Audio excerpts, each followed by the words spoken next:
Yeah, well, I appreciate you doing the video. Thanks for doing this, Nigel. Oh, no problem. Yeah, it's safe. Bonsai first found you. I like to kind of phrase it that way.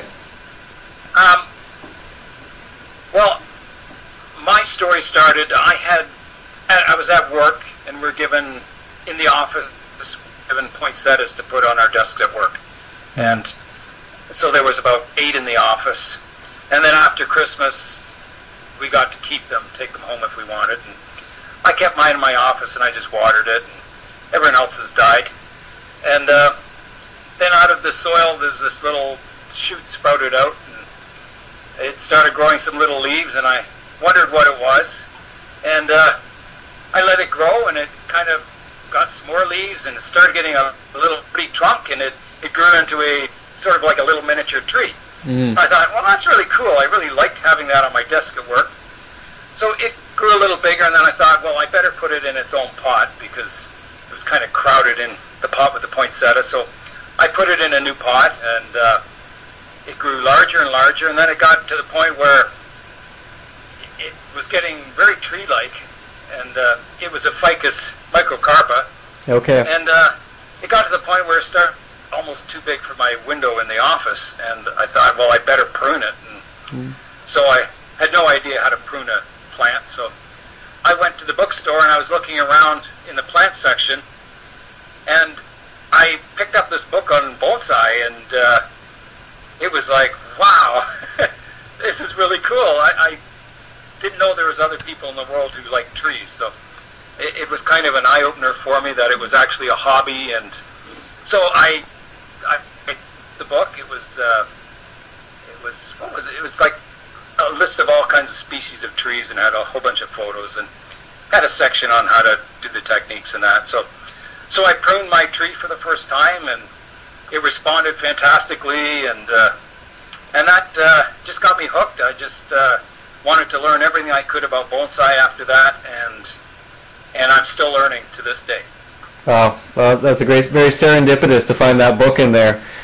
Yeah, yes. I don't know if bonsai found me or if I found bonsai. It was kind of 50-50. I think it was that little sprout found you. It said, Yeah, it was just fate, I guess. Yeah. If that hadn't happened, I would have had a totally different life, I think. Yeah. So it's amazing what one little seed can do. Yeah. You know, you're quite a famous bonsai practitioner on YouTube now. It's quite something. What's it like? What's it like having so many views? I mean, you put a video up and it's thousands of people. It's funny because my life hasn't changed at all. I still am one person working alone in my backyard and in the plant room here, and it's not until I go to a bonsai show or another club meeting or something that everyone knows your name, and they know a lot about you just from the videos, what you're doing, and you can't really talk shop with them because they know.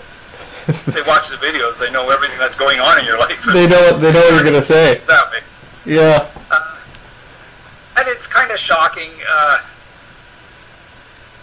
Kind of people knowing who you are all over the world, and you know, I come from a small city here, and yeah, it's nice though. I mean, it's really nice meeting all the people, and yeah, it opens up a lot of opportunities. It's really nice. It's an enjoyable passion or job. And how has it changed the way you practice at all? I mean, you say it hasn't. You know, you're still watering the plants. You're still out there doing your thing. Have you noticed it? Is it? Yeah, maybe you can speak to that. Well, since I started making the YouTube videos, it makes a good record of your trees. I used to photograph my trees once a year, or you know, a couple of times a year, and I didn't write notes down about them or anything.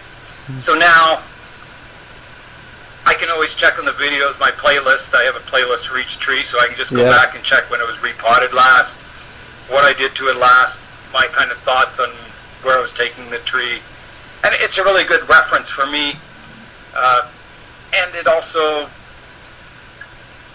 it puts a little bit of pressure on you. If you have a YouTube channel and you're growing trees, and you have a playlist for the tree, you don't really want that tree to die, because that kind of ends the history of that tree. And yeah. you know, you don't want to be starting over all the time. You want to try and develop trees to maturity, and so it puts a little bit of pressure on you. And in some ways, it's really good pressure, because you know, you keep up with the health of the trees, and you're not as lax. You don't say, "Oh, I'll get to the scale insects tomorrow because you know, I'm busy today," or something. You kind of try and keep on top of things, and I guess it becomes a little more professional of an attitude towards the trees than sort of a casual hobbyist. Yeah.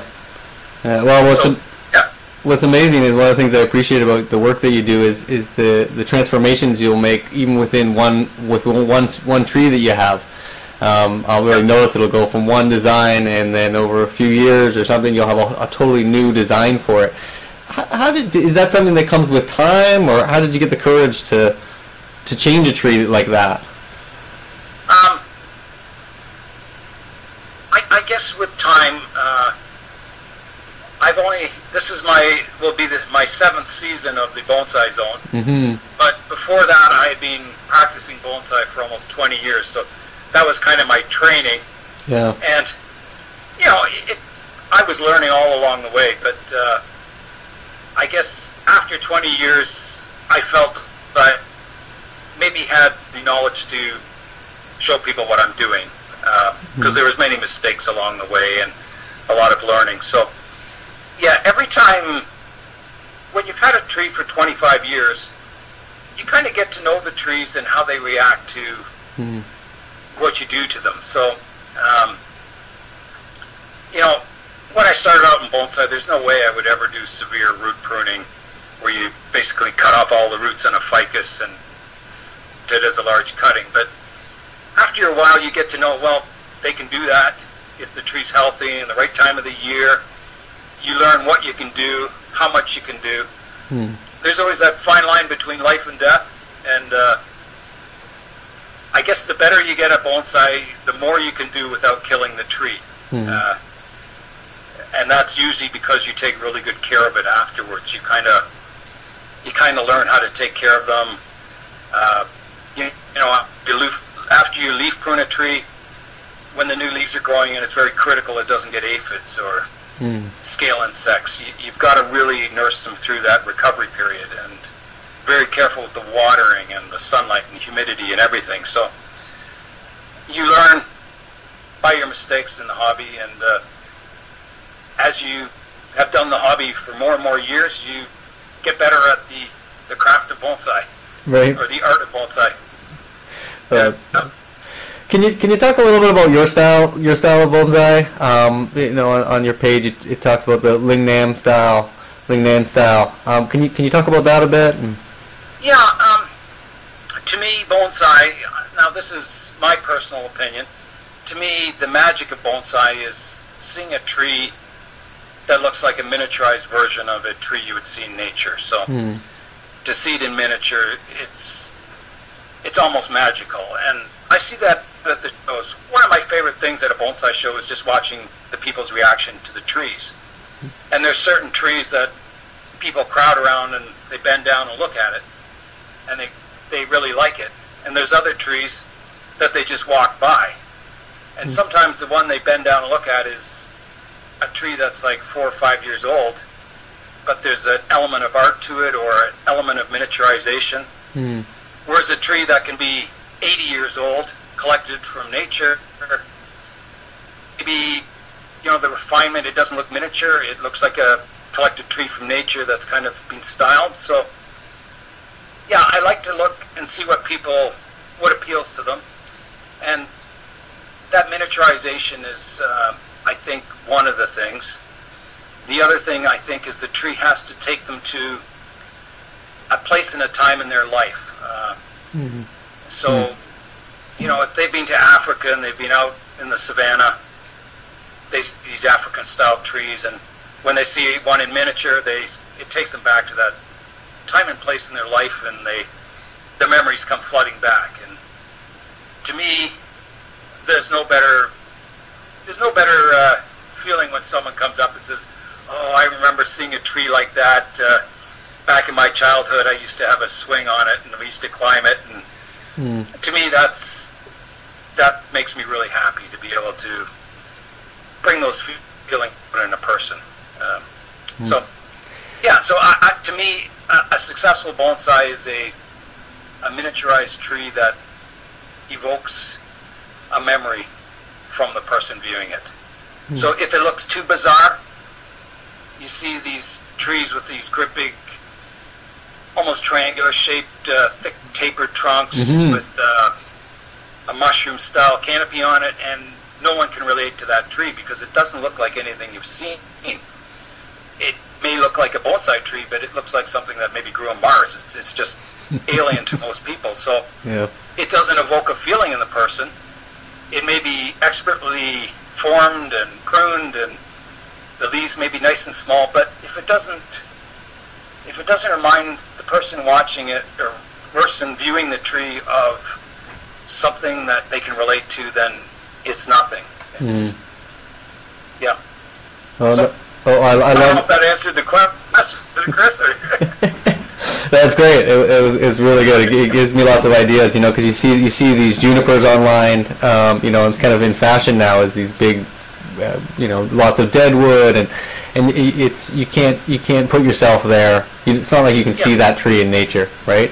Well, there are trees like that in nature, and I've seen them in mountains and that, but and I don't know.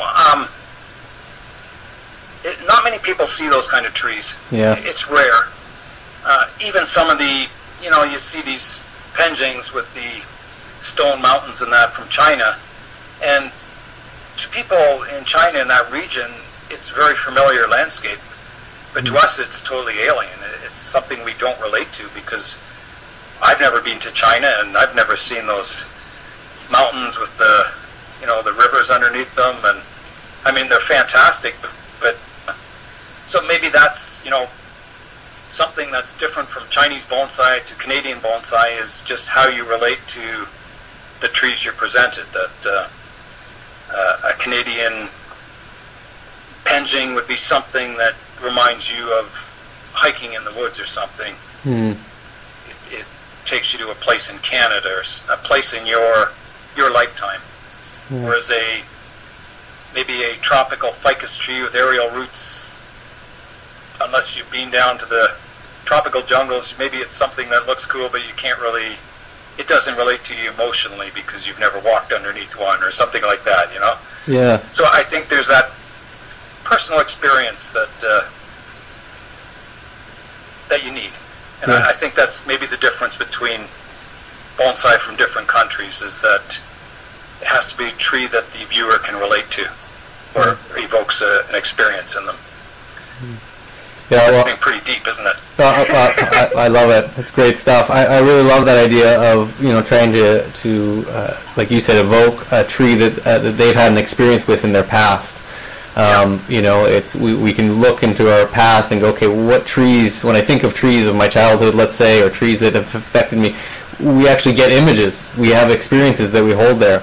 I think so. Yeah, and so being able to create trees that pull on that, which would be an emotionally laden memory, right? And why it would stay there. Yeah, I think when I was young, we spent a whole summer up at Lake Superior camping up near Thunder Bay, and I'm thinking that, well, maybe, those images of those trees along the shore of Lake Superior maybe influenced what I think is a beautiful tree, because I'm drawn to the Group of 7 paintings. Right. And maybe that's why, because I've probably seen a lot of trees like that when I was young, and maybe it brings back an image of youth and fun and carefree lifestyle when I was young. Yeah. So, yeah, you never know it's how you're influenced in your style and your, your art and everything. Yeah. Everything kind of comes together. Yeah. Well, no, I really appreciate the trees that you make. I'm thinking of the larch forest that you've created and the cedar grove, and you have the bird's nest spruce. Some of those for me really capture trees that I see Canadian bonsai in that way. It's funny because I'm drawn to the BC style of landscapes of that. Okay. I watch a photographer, Adam Gibbs. I don't know if you've heard of him. No, I haven't. But... He lives on Vancouver Island, and he has a photography channel, and he makes great videos of him. He hikes out in BC and takes all these beautiful landscape photos, and I've never been to BC. So to me, it's just like this fantasy land of giant trees and mountains, and so I'm trying to recreate it from photographs. And I kind of, when I'm looking at some of my penjings, it gives me almost a feeling of maybe being in British Columbia or Vancouver Island, looking up at these giant trees. And maybe someday I'll get out to Vancouver Island, but right now that's as close as I could get. Oh, that's great. And besides, the species of our country, would there be any other ways that you could sort of talk about Canadian bonsai, if that's even a good way to talk about it? Yeah, I think bonsai is the tree, the pot, and I think the person should be added into that. And there are some good Canadian pot makers, or pottery makers, that make some great bonsai pots. They're really expensive. I certainly can't afford them, but I don't know if there's any out west that can you buy good pottery out there? Well, I'm a little too above my price range, but I'm nudging a few potters in this area to start a bit. So, but it's just part of it, right? A good pot costs money. One thing that does bother me about pottery is that there's a lot of people that get into making bonsai pots, but they don't make precision pots. Like the Japanese pots are they don't sell the ones that warp when they're firing them, or if they have imperfections they get scrapped. They have certain standards, and and they're very precise, and not all of them, but to me they're a work of art. Yeah. You look at like some of the tokonami pots from Japan, and they're very expensive, but they're beautiful. They're fantastic features on them. Everything's clean and nice, and there's no sloppy workmanship, and it frames the tree nicely. I think part of bonsai is you're taking a piece of nature and you're kind of framing it with the pot, and it's like a picture frame. If you have a really wild picture frame on a simple painting, it takes away from the painting. If you have a really wild painting with maybe a simple picture frame, it maybe complements it more. And I think a lot of the Japanese pottery is simple, but it's artistic, and it just frames the tree beautifully.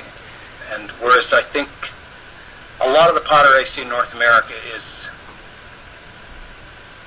got these thick, clumpy glazes on it, and the pots are kind of sometimes free-formed by hand, and they're just, it's like the potter is only thinking of the pottery as their art, and they're not taking the tree and the pot combination into mind. They're creating like their own art, and then the tree competes with it.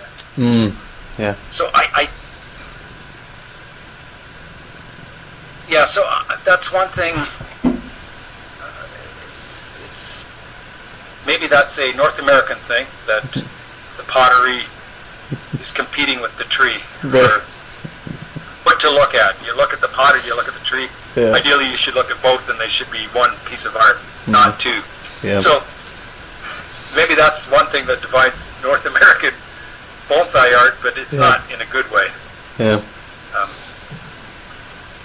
And I think the differences between North American bonsai and Japanese and Chinese bonsai is that North Americans, they generally have the attitude they really want to be taught how to do something. They want to learn how to do something.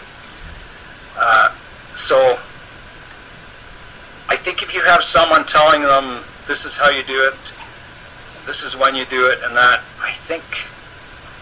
I don't think people in North America like that idea of being told what to do.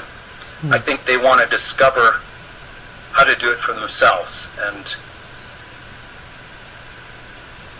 That's the feeling I get. I don't know what your thoughts are on that. Yeah. Like, I don't see in North America ever starting an apprenticeship program, because I don't think there's anyone who would be willing to listen to a bonsai master and follow their advice and techniques to the... Yeah. They'd want to express themselves. I think self-expression is something that we've been taught to do since birth, is self-learning, self-expression. I mean, we do learn from others, but it's not the same way as an apprenticeship where you're kind of, being told what to do almost. I think, so, yeah. No, I don't know where I'm going with this. No, it's great. It's really great stuff. On the bonsai pots, where do you get your bonsai pots from? Well, I've been 3D printing a lot of them now. Okay. I think I'm going to get a printer this winter, and I'll be printing my own, which I really like to do. I like to design and print my own pots. I've only bought, I think, 2 brand new pots in my lifetime, and they were on sale for half price at a store that was going out of business. Wow. The rest I bought off club members, either people that are getting older people that are getting out of bonsai and they're selling off their collection and pots, or people that have bought pots that they've just never used. If I had to keep one tree in my entire collection, one species, I think it would have to be the dwarf Schefflera. Okay. Just because I like the banyan style of trees, that tropical rainforest with the aerial roots hanging down. It's a species that's really cheap to buy, it's easy to grow, and it can develop into something fantastic. And it's easy to take care of because you can, bring it inside for the winter. It does well in a sunny window, and you can take it out in the summer. And so that would have to be one of my favorite species, I guess, the dwarf Schefflera. I noticed you don't. I don't think I've ever seen you wire in a video. Now I haven't seen all your videos. How come so little wire? I have wired some trees. Wiring, I think, is overused. It all comes down to if you're trying to duplicate nature in miniature, and you're wiring every branch in place, you're creating a tree that's your version of a tree. It doesn't allow the tree to grow how it wants to grow. So, if you're using clip and grow bonsai, you get branches that sprout out in strange places, and you pick and choose your best ones, but you get random surprises, and your tree doesn't grow exactly how you would design a tree. If I drew it on paper, I would draw this perfect tree, and it wouldn't look natural. It would look like some artificial looking. So, so wiring, to me, a branch, they grow, and then in nature, almost every season, the branch tip will usually die off from frost or something, and it subdivides and grows straight again. So you get a series of straight, very angular branch structure, and then as the tree grows, it fills in all the sharp angles. It becomes more curvaceous as it grows. As the branch thickens up, all those sharp corners become radiuses, but you get that kink-like appearance to the branch. And you also get all the pruning scars. If it was growing this direction, you prune it off, you get a scar there, and you get new sprouts coming from this direction. So you get a change of direction, a change of taper, you get the right scars. Your bark follows the line of the tree. If I were to bend this into a curve, the rings of my bark follow the bend of the curve. Right. Okay. So it looks artificial. I call them like noodle-like branches. It looks like that. The branch structure looks like that macaroni art that the kids do. Right. It's all little curves, and Yeah. it really bothers me when I see a tree like that. I like it to be clip and grow. Gives you a really natural looking branch, and people say, well, it takes a long time, but yeah, it does. And I'm not in growing bonsai to do something as quickly as possible.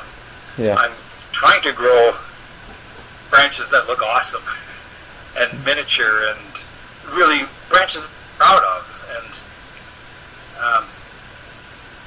whereas wiring a branch can, first of all, wire marks. I see so many trees in shows with wire marks, and it's almost it's acceptable. Mm. I go to really big shows, not really big ones, but fairly big shows, and I see trees just mangled with wire marks. And yeah, they'll grow out in 3 or 4 years maybe, but I don't know, it just bothers me that you go to all the care of creating a bonsai, and then it's like you look at it and all you see is wire marks, and it takes the beauty of the tree. It's like, what's that, breaking the, in a movie where you break the illusion of the movie. What's that called? Breaking the fourth wall? Something like that. You got it. But if you're looking at a tree and you think, oh, it looks really nice and miniature, and then you see all these spiral wire marks on it, it's like, okay, that just took me out of it. It shows the technique. Oh, okay, someone wired that branch there. Yeah. I like the person to look at the tree and say, wow, that's amazing the tree grew like that. And you know, if you don't wire a tree, the tree did grow like that. You guided it, but you know, there is a lot of human manipulation in it, but still, that branch grew in that place, and the tree did it, not you. You didn't, you know, splice a bud in there or something, or graft a bud in. Yeah. It's the tree did it, and it's natural to a degree. Yeah, well, especially I really like that part, especially where you're creating, like, let's say a movie of the tree, right? You're trying to draw someone into that movie. That will be deterred by these human interventions, right? If you somewhat see the human in there, that will pull the person out of experiencing the tree as something of nature, right? Which then can deter from that bigger experience of connecting to something, a tree of their past, let's say, or something bigger. Yeah, it has that possibility anyway. Yeah. A lot of people who go to a bonsai show wouldn't notice it, but I don't know. So, and wiring has a place. If used correctly, I have nothing against wiring. I've used it. I generally use it to more position a branch than to create the branch structure. And I think, I don't know, I've been accused of being lazy because I don't wire. Okay. I'll accuse people who wire of being lazy because they're not forming the branches with clip and grow. Yeah. So, you know, it goes both ways. Yeah. Wiring is quite easy. I find the first time I tried it, I was not very good at it, but after wiring like 3 or 4 branches, I got the hang of it really easily, and it's almost too easy to transform a tree into what you think it should look like. Yeah. And that's why it's used. I don't think it's used to necessarily get the best branch structure possible, but it gets it looking decent in a fast amount of time, or in a short period of time. And it may not be quality branch, and I would rather spend more time and get a better quality branch than wire it and position it how I think it should look. And that's another thing. I see a lot of branches wired in the same way. It doesn't matter if it's a pine or a maple.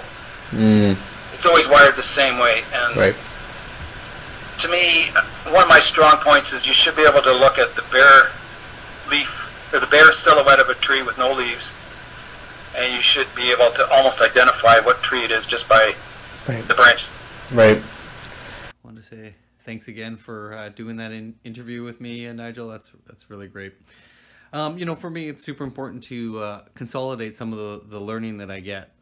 You know, I sort of take in so much information from the interviews that I do, from looking at trees online, and I'm finding it's like a saturation. So I'm really trying to get this idea of, you know, what am I learning? What are my takeaways? And from this interview, I think there's some really good takeaways for me. I think one of the big ones was that bonsai is the tree, the pot, and the artist, and that kind of difference between maybe a Japanese aesthetic and an American aesthetic, where we really love the individual. And so this idea of seeing the artist in the composition, where, you know, Western bonsai, I think maybe we want that a little more, or we look for that a little bit more.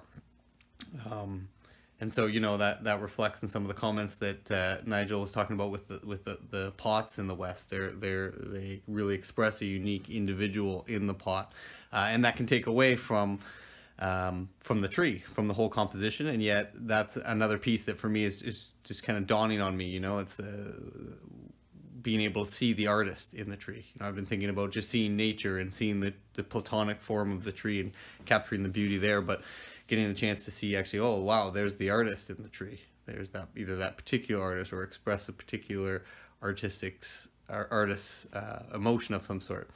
You know, another great piece that I think that I really liked there in this video was this idea about wiring, and this idea that wires create sort of smooth lines versus kinked lines, and the kinking over time will smooth, but it will create this aesthetic that may seem more natural, and it won't pull someone out of the design and say, oh, there's the hand of man in some way, and it can be that much more natural. So I really love that idea of the clip and grow, creating this kink that over time becomes more wave-like, but can at least initially, if you're wiring, really deter. It takes away from the naturalness of it in some way. You know, I think some of the other great pieces that were in this video was this idea that bonsai is connecting to the artist's sensibility. So how do you make a bonsai tree that connects to something that's already in the person? You know, versus creating a bonsai tree that just has, you know, like some foreign look to it, or some bizarre look, or some very, very abstract look.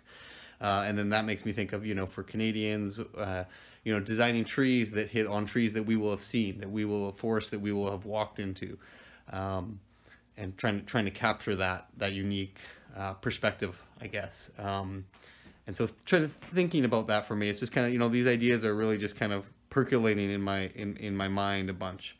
So I hope you really loved the video. I had a great time filming it, and thanks again, Nigel. I hope we can do this again soon.